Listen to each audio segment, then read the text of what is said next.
are catching diseases that you can never get rid of. And that has a huge cost, all right, in terms of healthcare and just loss of family, people dying, things like that. And then also you have the mental health issue, where you've gone through an unbelievable amount of trauma and perhaps were not able to get the kind of therapy that you might need for what you went through. And so these mental health issues manifest themselves in really horrible ways once you kind of get out into free society. So effectively, you've got probably a multi-trillion dollar reparations debt that's owed for mass incarceration for the fact that society decided that incarcerating black people was the most important thing to do. Um, Reparations should be also be owed for the way they bastardized hip hop and turned it into a commercial for prisons. It turned into a commercial for penitentiaries to the point where Tupac himself had to do a public service announcement to tell young black boys, remember this? Y'all remember this? Well, he had to tell young black boys, stop fantasizing about prison. Stop bragging about it. Stop acting like it's good. Prison is nothing nice. Y'all remember, does anybody remember that? Where Tupac was like, even Tupac understood what I'm talking about. He gets what I'm saying. He from the grave. He understood that.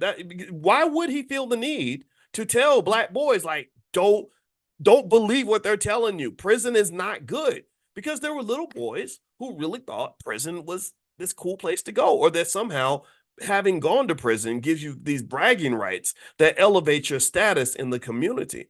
And so again, I don't think we have. I'm definitely not a fan of looking down on anybody who's had to do time or gone through that. My heart goes out to everybody that's locked up and formerly locked up, all of that. But I think at the same time, it's kind of like we got sort of turned around, turned backward. And it's not just impacting us culturally and in terms of mental health, it's really, really hit us financially. The prison culture is that's not wealth culture at all. That's not gonna, you will never see your wealth go up by going to jail or going in and out of jail. Right. So keeping our boys out of prison is a big step toward developing black wealth, because it's hard to be a husband, father, CEO, wealth builder, educator, football coach, whatever, if you're locked away, if you're taken out of society. And so another way that they've extracted trillions in wealth from the black community is that they've taken a lot of your most high potential men, your smartest men, your most capable men, and they locked them away. The Economist did a study. The Economist, this is why I want to say that three times. The Economist did this study. I'm saying it three times because I want you to understand how this is an economic conversation. This is not me just rambling about black people and racism. The Economist did a study and they found that for every 2% increase in the incarceration rate, there's a 1% decline in the percentage of black women who get married. So when they started locking black people up, if anybody ever wonders why I never forgave Biden and all those crime bill people, I just don't, I can't, I'm not forgetting about that. I'm sorry. You can forgive and forget. It's okay. I just can't forgive this, is because what happens is that when they started to really incarcerate black people at that level, they were destroying black families. They were breaking up families. So there's a direct connection between the rise in incarceration in the broken black families, and the fact that 76% of all black children don't even know what it feels like to have a father in the house every day, right? I get it. Sometimes daddy lives down the street, or you might see daddy once every 2 weeks. That's not how you mentor a child. You don't mentor a child once every 2 weeks. You mentor them every single day, several times a day. My wife talked to our girls about 25 times yesterday. Can you imagine if that's reduced? Like, so over the course of a week, she might speak to each of them 150 times. So over the course of a month, that's 600 times. Can you imagine if you reduce 600 times, 600 interactions, 600 sets of communication down to just one? That's not the same. It's just not the same. So and so this is a generational curse that we're gonna have to address and fix. It goes back to what I was talking about in the beginning about being intentional. So if you're going to fix the curse, you have to be intentional. Intentional, intentional, intentional. Intentionality requires discipline, strength, and commitment and focus. I'm very intentional about getting up every single day, 7 days a week, and talking to you every single day. This does not happen by accident. It doesn't happen because I don't have anything else to do. It doesn't happen because it's easy to get out of bed. No, I do this intentionally because I said this is the only way we can address this issue. So the other thing about intentionality, another example of intentionality, I talked to a couple yesterday, and my wife and I were consulting with them about some like financial stuff or whatever. And my wife's a relationship therapist.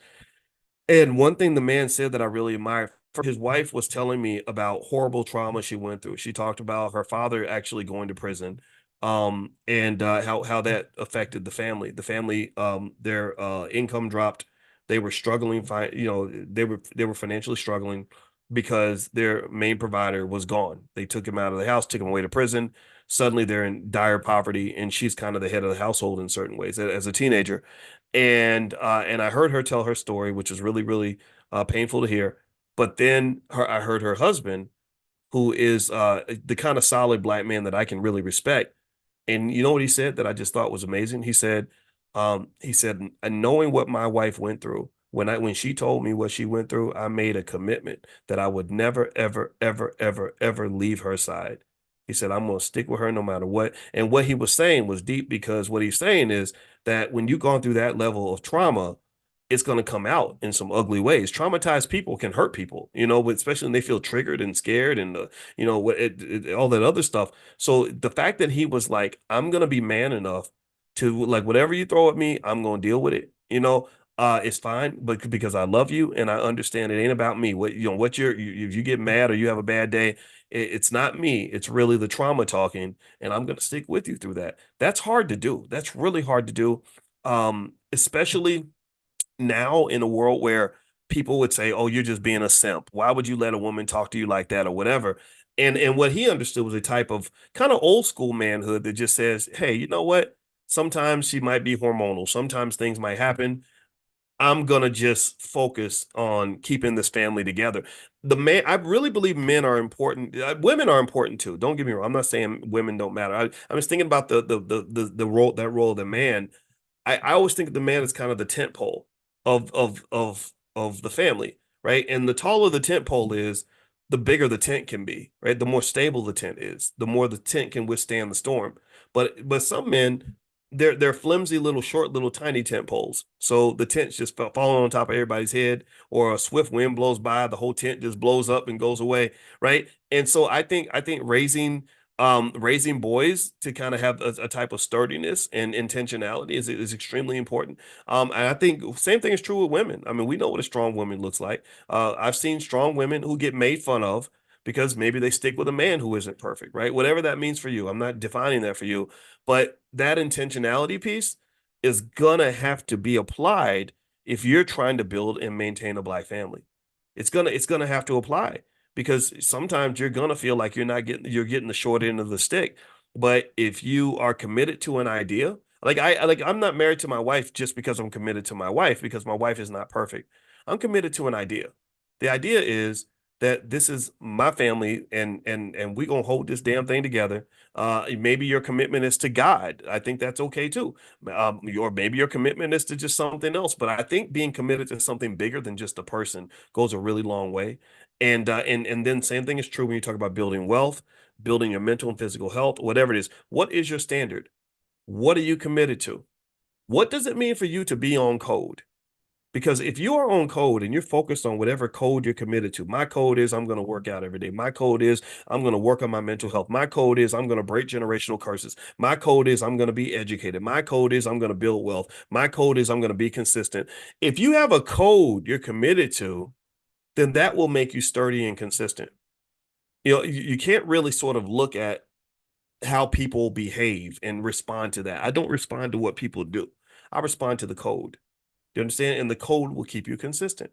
So I can just, this is my little 2 cents. I hope that this helps you. And this is important when you talk about anybody that's ever built wealth or built an institution or built anything, even people building a great football team. The coaches and the team, they're committed to a code. Like we have certain drills that we do, a certain offense we run, a certain way that we operate. Every single play we line up and we snap the ball and we run the play no matter what, right? They have a code, right? So what is your code? What is your standard? If you have a code and a standard, you're gonna be able to prosper and survive better as a black person than people who have no codes and no standards.